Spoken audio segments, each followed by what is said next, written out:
Supreme court ने 2023 में नोटबंदी, समलैंगिक विवाह, मैला ढोने की प्रथा जैसे मुद्दों पर कई ऐतिहासिक फैसले दिए।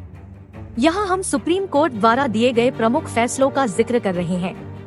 नोटबंदी को रखा बरकरार।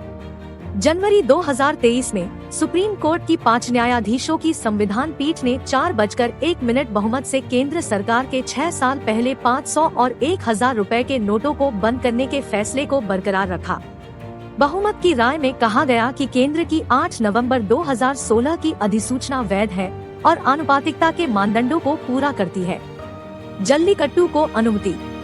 सुप्रीम कोर्ट ने 18 मई को तमिलनाडु, महाराष्ट्र और कर्नाटक की विधानसभाओं द्वारा पशु क्रूरता निवारण (पीसीए) अधिनियम 1960 में किए गए संशोधनों को बरकरार रखा।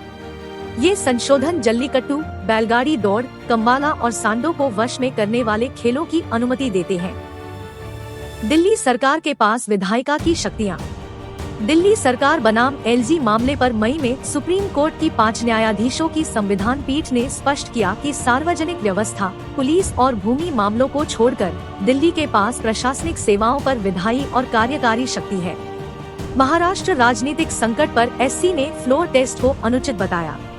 11 मई को सुप्रीम कोर्ट की 5 न्यायाधीशों की संविधान पीठ ने कहा कि महाराष्ट्र के तत्कालीन राज्यपाल भगत सिंह कोश्यारी को एकनाथ शिंदे गुट के अनुरोध के आधार पर फ्लोर टेस्ट के लिए बुलाना उचित नहीं था।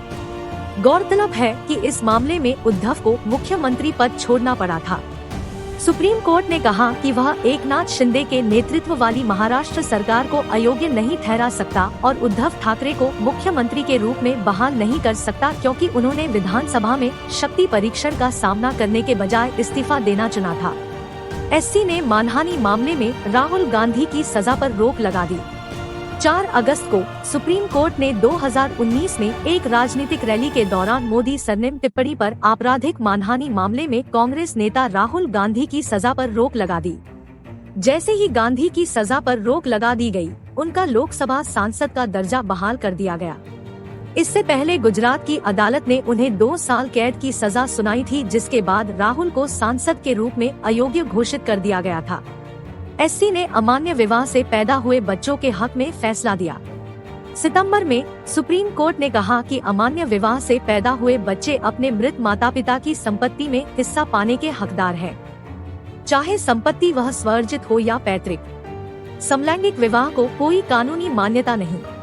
17 अक्टूबर को सुप्रीम कोर्ट की 5 न्यायाधीशों की संविधान पीठ ने समलैंगिक जोड़ों के विवाह करने के अधिकार या सिविल यूनियन बनाने के अधिकार को मान्यता देने से इनकार कर दिया और कहा कि इस पर कानून बनाना संसद का काम है। मैला ढोने की प्रथा को खत्म करने का निर्देश दिया। 20 अक्टूबर को सुप्रीम कोर्ट ने मैला ढोने के दौरान होने वाली मौतों पर गंभीर चिंता व्यक्त की और इसे निंदनीय प्रथा करार दिया। सुप्रीम कोर्ट ने सीवर सफाई के दौरान मरने वाले व्यक्तियों के परिजनों के लिए मुआवजा बढ़ाकर 30 रुपए कर दिया। केंद्र और राज्य सरकारों को हाथ से मैला ढोने की प्रथा को पूरी तरह से खत्म करने के लिए कदम उठाने के लिए कहते हुए सुप्रीम कोर्ट ने आगे आदेश दिया कि जो लोग इस काम में लगे हुए स्थायी विकलांगता का शिकार होंगे, उन्हें न्यूनतम 20 लाख रुपए का मुआवजा मिलेगा। एससी ने अनुच्छेद 370 को निरस्त करने को बरकरार रखा। 11 दिसंबर को सुप्रीम कोर्ट की 5 न्यायाधीशों की संविधान पीठ ने सर्वसम्मति से संविधान के अनुच्छेद 370 को रद्द करने के केंद्र सरकार के 2019 के फैसले को बरकरार रखा। इस आर्टिकल के जरिए जम्मू कश्मीर को विशेष दर्जा प्रदान किया गया था।